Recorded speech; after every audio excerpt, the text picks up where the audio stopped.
There was also some disgrace about his younger brother, my Uncle Silas, which he felt bitterly. He was now walking up and down this spacious old room, which, extending round an angle at the far end, was very dark in that quarter. It was his wont to walk up and down thus without speaking, an exercise which used to remind me of Chateaubriand's father in the great chamber of the Chateau de Combourg. At the far end, he nearly disappeared in the gloom, and then returning emerged for a few minutes, like a portrait with a background of shadow, and then again in silence faded nearly out of view. This monotony and a silence would have been terrifying to a person less accustomed to it than I. As it was, it had its effect.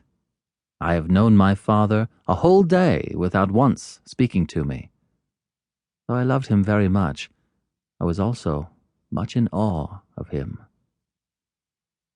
While my father paced the floor, my thoughts were employed about the events of a month before.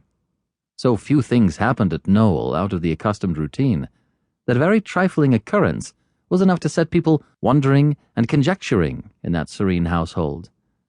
My father lived in remarkable seclusion. Except for a ride, he hardly ever left the grounds of Knowle, and I don't think it happened twice in the year that a visitor sojourned among us. There was not even that mild religious bustle which sometimes besets the wealthy and moral recluse. My father had left the Church of England for some odd sect, I forget its name, and ultimately became, I was told, a Swedenborgian. But he did not care to trouble me upon the subject, so the old carriage brought my governess, when I had one, the old housekeeper, Mrs. Rusk, and myself to the parish church every Sunday. And my father, in the view of the honest rector who shook his head over him, a cloud without water, carried about of winds, and wandering star to whom is reserved the blackness of darkness, corresponded with the minister of his church, and was provokingly contented with his own fertility and illumination. And Mrs. Rusk, who was a sound and bitter churchwoman, said he fancied he saw visions and talked with angels like the rest of that rubbish. I don't know that she had any better foundation than analogy and conjecture for charging my father with supernatural pretensions, and in all points, when her orthodoxy was not concerned, she loved her master and was a loyal housekeeper. I found her one morning superintending preparations for the reception of a visitor, in the hunting room it was called, from the pieces of tapestry that covered its walls, representing scenes, a la Wouvermans, of falconry and the chase, dogs, hawks, ladies, gallants, and pages, in the midst of whom Mrs. Rusk, in black silk, was rummaging drawers, counting linen, and issuing orders. Who is coming, Mrs. Rusk? Well, she only knew his name. It was Mr. Brierly. My papa expected him to dinner, and to stay for some days.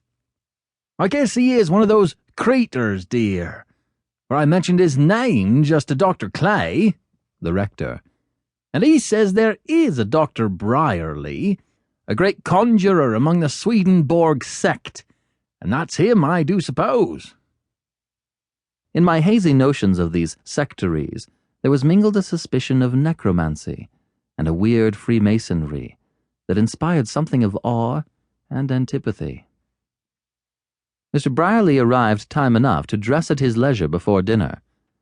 He entered the drawing-room, a tall, lean man, all in ungainly black, with a white choker, with either a black wig or black hair dressed in imitation of one, a pair of spectacles, and a dark, sharp, short visage, rubbing his large hands together, and with a short, brisk nod to me, whom he plainly regarded merely as a child, he sat down before the fire, crossed his legs, and took up a magazine.